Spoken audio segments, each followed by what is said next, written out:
First of all, good morning, my dear students. I am Saigal Kumar, director of विभाग computer science institute.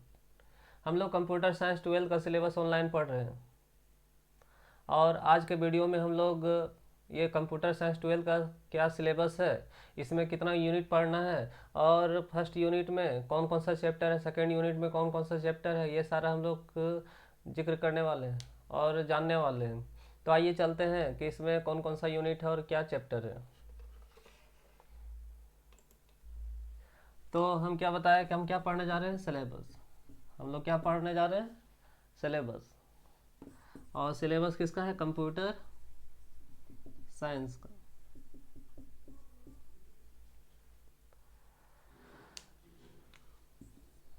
तो चलिए देखते हैं।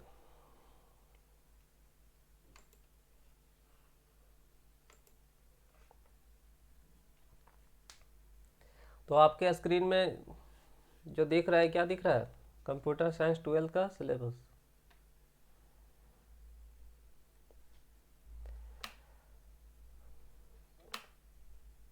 तो सिलेबस किसका पढ़ने जा रहे हैं, कंप्यूटर साइंस 12 का। और ये जो हम लोग का जो सिलेबस है,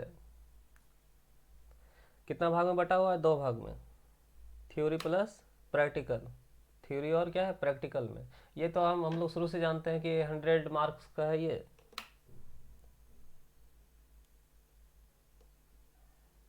जिसमें थ्योरी कितना मार्क्स का है, 70 मार्क्स का, और ये प्रैक्टिकल कितना है, 30 मार्क्स का। और ये जो थ्योरी है और या ये जो प्रैक्टिकल है, ये किस में यूनिट में बटा हुआ है, और टोटल कितना यूनिट है, 5। टोटल कितना यूनिट है, 5। जिसमें फर्स्ट जो यूनिट है वो क्या है, प्रोग्रामिंग सी प्लस प्लस, ये कितना मार्क्स का है, 30 मार्क्स का। सेकेंड जो यूनिट है, डेटा स्ट्रक्चर, ये 16 मार्क्स का। और ये फर्स्ट यूनिट और सेकेंड यूनिट एक दूसरे से रिलेटेड है, मतलब ये जो सेकेंड यूनिट तभी समझ में आएगा आपको जब हम लोग फर्स्ट यूनिट पढ़ेंगे।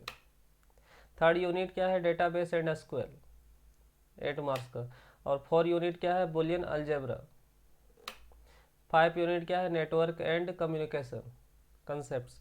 तो फर्स्ट यूनिट ये प्रोग्रामिंग के ऊपर वर्क करता है, सॉफ्टवेयर के ऊपर वर्क करता है, फर्स्ट और सेकंड। थर्ड जो है, डेटा को कैसे स्टोर करके रखता है सर्वर, उसके बारे में पढ़ना है। और फोर जो यूनिट है, बुलियन अलजेब्रा, ये सर्किट के बारे में पढ़ना है कि हम लोग जो मोबाइल से चलाते हैं, गैजेट चलाते हैं, कुछ भी चलाते हैं, इलेक्ट्रॉनिक डिवाइस, उसमें जो सर्किट होता है वो कैसे वर्क करता है। 5 जो यूनिट है, ये नेटवर्क एंड कम्युनिकेशन कंसेप्ट। हम लोग यहीं से बैठे बैठे दूर दराज, मतलब क्या है, ये देश विदेश में हम लोग बात कर पाते हैं, यहीं से बैठे बैठे हम फेस टू फेस देख लेते हैं। ये कहीं ना कहीं नेटवर्क और कम्युनिकेशन का ही कमाल है। तो हम लोग अलग अलग यूनिट में अलग अलग टॉपिक डील करने वाले हैं। फर्स्ट में सॉफ्टवेयर के बारे में जानने वाले, फर्स्ट सेकंड में, थर्ड में हम लोग जानने वाले हैं डेटा कैसे स्टोर करता है सर्वर। और फोर में हम लोग जो जानने वाले हैं कि बुलियन अलजेब्रा में कि ये सर्किट कैसे डिजाइन होता है, सर्किट कैसे वर्क करता है। फिफ्थ में ये दुनिया कैसे कनेक्ट है आपका नेटवर्क से। तो ये 70 मार्क्स का था। प्रैक्टिकल में ये भी क्या यूनिट में बटा हुआ है, और ये प्रैक्टिकल मतलब जो प्रैक्टिकल जो चैप्टर है उससे ये कंटेंट निकाला गया है। तो प्रैक्टिकल में पहला जो निकाला गया किससे, यूनिट 1 से। ये हम लोग कंप्यूटर में भी इसको रन कराया जाता है, इसका प्रोग्रामिंग का, उसी से कितना मार्क्स का पूछता है, प्रैक्टिकल में 10 मार्क्स का। सेकेंड जो यूनिट है, क्या है इसमें, एसक्यूएल कमांड। तो ये जो थर्ड यूनिट का डेटाबेस एसक्यूएल, एसक्यूएल कमांड से ही कितना 5 मार्क्स का पूछा जाता है। थर्ड जो है प्रोजेक्ट कॉपी, और क्या है, प्रैक्टिकल कॉपी। तो प्रोजेक्ट कॉपी क्या है कि किसी भी एक टॉपिक पर आपको कंप्यूटर में 10-15 पेज मतलब टाइपिंग करके आपको क्या करना होता है कि एक जमा करना होता है। जैसे आपको दे दिया जाए होटल मैनेजमेंट, या फिर मतलब स्कूल मैनेजमेंट, जैसे स्कूल में जितना सारा वर्क होता है उसका सारा कमांड सॉफ्टवेयर प्रोग्रामिंग एक ही, मतलब 10-15 पेज में टाइप करके देना है आपको। तो टॉपिक क्या है, एक है स्कूल मैनेजमेंट, होटल मैनेजमेंट। तो टॉपिक एक है, उसी पर 6-7 पेज का प्रोग्रामिंग या फिर मतलब उससे ज़्यादा का आपको सबमिट करना है। और ये जो प्रैक्टिकल कॉपी है, ये हम लोग जो क्लास में जो पढ़ेंगे programming in C plus plus, उसमें बहुत सारा प्रोग्राम हम प्रैक्टिकल करके दिखाएंगे। वो सारा प्रैक्टिकल में जो प्रोग्राम कराएंगे उसमें से आपको 10-15 लिख करके देना है, कंप्यूटर से टाइप करा करके। और फेस टू फेस जो आपका जो एग्ज़ाम में जो वाइवा के लिए आएगा, जो पूछेगा आपको कंप्यूटर से रिलेटेड, इस सिलेबस से रिलेटेड कोई भी क्वेश्चन, उसमें आपको जवाब देना है 5 में 5। इस तरह से कितना मार्क्स का, ये 30 मार्क्स का। तो सबसे पहले क्या है, unit first. Programming in C++। तो ये कितना मार्क्स का है, ये 30 मार्क्स का। तो ये जो 30 मार्क्स का है ये दो फेज में बटा हुआ है। Phase 1 review C++ covered in class 11th, मतलब ये रिवीजन करना है आपको, जो क्लास हम 11th में C++ में हम जितना पढ़ चुके उसको दोबारा पढ़ना है। और ये कितना मार्क्स का आएगा, 10 मार्क्स, सॉरी कितना, 20 मार्क्स का। और फिर आपको मतलब क्या है, फेज 2 आपको 11th में जितना पढ़े आप जितना उसके बाद जो है 12th में जितना पढ़ना है, C++ will covered in class 12th। तो ये कितना मार्क्स का है, 10 मार्क्स का। इसलिए इस तरह से ये प्रोग्रामिंग C++ ये जो फर्स्ट यूनिट है कितना मार्क्स का, 30 मार्क्स का। अब यहाँ पे क्या है, ये साइड में आप देख रहे हैं, ये क्या है, प्रोसीड्यूरल प्रोग्रामिंग और क्या है, ऑब्जेक्ट ओरिएंटेड प्रोग्रामिंग।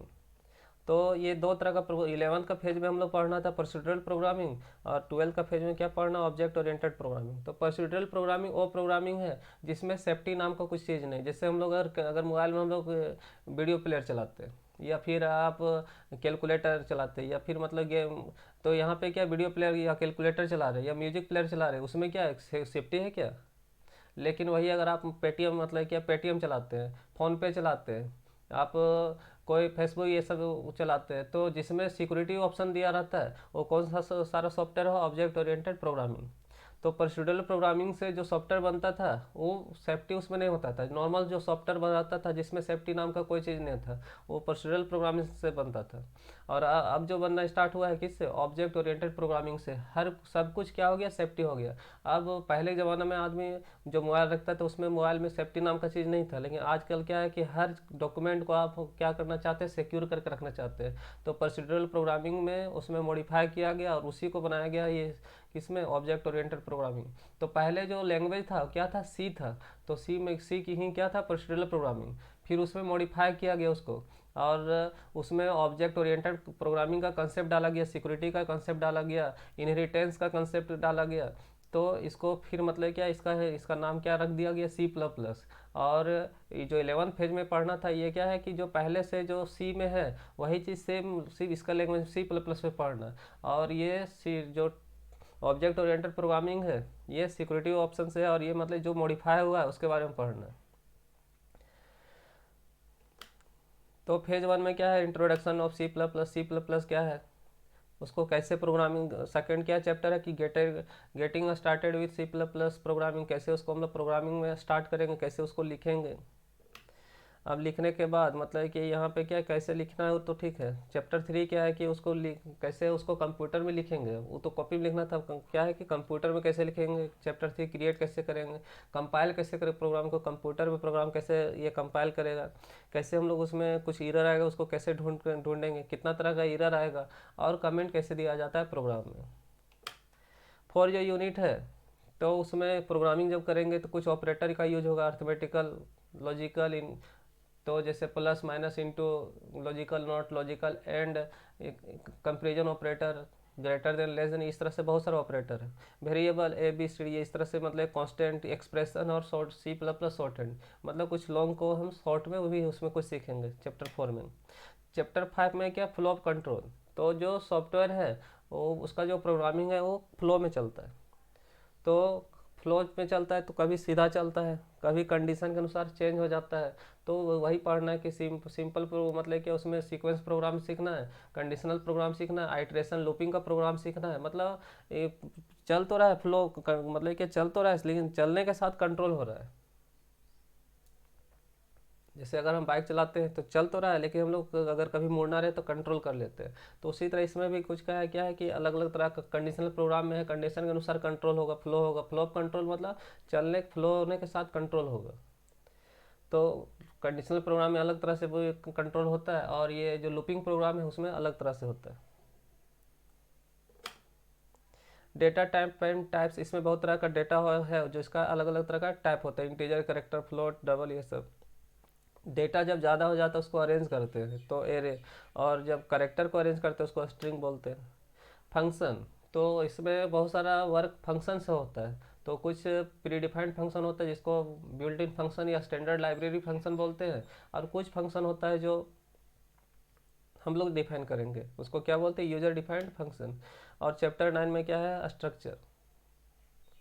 तो जिस तरह एरे डेटा को अरेंज करता है उसी तरह डिफरेंट टाइप का डेटा को अरेंज करता है कौन, स्ट्रक्चर। ये टोटल चैप्टर 9 की 9 क्या है, फेज 1 में पढ़ना, जितना हमको 11 में पढ़ लेना था ये सब पढ़ना है। तो जो नेक्स्ट भी जो हम क्लास स्टार्ट करने वाले हैं यूनिट 1 से, प्रोग्रामिंग इन C++, तो जिसमें पहला चैप्टर क्या रहेगा, इंट्रोडक्शन ऑफ C++। अब फेज 2 में क्या पढ़ना है, ऑब्जेक्ट ओरिएंटेड प्रोग्रामिंग, मतलब उप्स का कंसेप्ट है, क्लास एंड ऑब्जेक्ट का कंसेप्ट है चैप्टर 10 में। 11 में क्या है, पॉलीमॉर्फिज्म का कंसेप्ट है, फंक्शन और ये ओवरलोडिंग का कंसेप्ट है, ऑपरेटर ओवरलोडिंग और फंक्शन ओवरलोडिंग का कंसेप्ट है। 12 में क्या है, कंस्ट्रक्टर डिस्ट्रक्टर, तो इसका कैसे इसमें स्पेस क्रिएट होता है, कैसे ये डी इनिशलाइज होता है उसके बारे में सीखना है, कैसे एक। फिर 13 नंबर चैप्टर में कि एक क्लास से दूसरे क्लास में डेटा कैसे जाता है उसके बारे में सीखना है। डेटा फाइल हैंडलिंग, कि जब हम लोग कुछ डेटा जब कंप्यूटर में सेव करते हैं तो टेक्स्ट फाइल में कैसे सेव होता है, बाइनरी फाइल में अपने फाइल में वो कैसे सेव कर लेता है उसके बारे में पढ़ना, कैसे वहाँ से डेटा एक्सेस करते हैं, कैसे डेटा सेंड करते हैं हम लोग उसके बारे में पढ़ना है 14 में। अब 15 नंबर में क्या, पॉइंटर। पॉइंटर क्या करता है, एक वेरिएबल दूसरे वेरिएबल को पॉइंट करता है, तो उसके बारे में सीखना है। इस तरह से हम लोग क्या है, यूनिट ये फर्स्ट में प्रोग्रामिंग C++ है, और इसमें हम लोग टोटल 15 चैप्टर पढ़ने वाले हैं, जिसमें 9 चैप्टर फेज 1 में है, जो 11th में पढ़ लेना था उसको रिवाइज करना है, और फिर फेज 2 में इधर 5 चैप्टर। तो टोटल अभी कितना चैप्टर गया, 50। अब डेटा स्ट्रक्चर सेकेंड यूनिट, ये C++ का ही पार्ट है, एडवांस पार्ट, और इसमें टोटल कितना चैप्टर है, 4। तो stack and it's implemented its application, Q D Q circular queue. तो जैसे जैसे आप ये चैप्टर पढ़ेंगे आपको तभी ये वर्ड समझ में आएगा। तो अभी हम सिर्फ पढ़ दे रहे हैं। Linked list and it's type और एडवांस एरे, जो पीछे एरे हमको C++ में पढ़ना था उसी का एडवांस एरे है। तो टोटल इसमें क्या है, कितना चैप्टर है, 4। किसमें, सेकेंड यूनिट में। थर्ड यूनिट में क्या है, तो थर्ड यूनिट क्या है, डेटाबेस एंड एसक्यूएल, और इसमें टोटल कितना यूनिट है, टोटल कितना चैप्टर है, 2। कंसेप्ट ऑफ डेटाबेस, और 21 जो है ये क्या है चैप्टर में, एसक्यूएल। और यूनिट 4 क्या है, बुलियन अलजेब्रा, जिसमें एक ही चैप्टर है, बुलियन अलजेब्रा, चैप्टर 22। और यूनिट 5 क्या है, नेटवर्क एंड कम्युनिकेशन कंसेप्ट, और ये भी कितना मार्क्स का है, 8 मार्क्स का। तो डेटा स्ट्रक्चर कितना मार्क्स का है, 16 मार्क्स का। डेटाबेस एसक्यूएल कितना है, 8 मार्क्स का। और बुलियन अलजेब्रा क्या है, 8 मार्क्स का। Unit and network and communication concept क्या है, 8 मार्क्स का। और इसमें एक चैप्टर है क्या है, नेटवर्क एंड कम्युनिकेशन कंसेप्ट।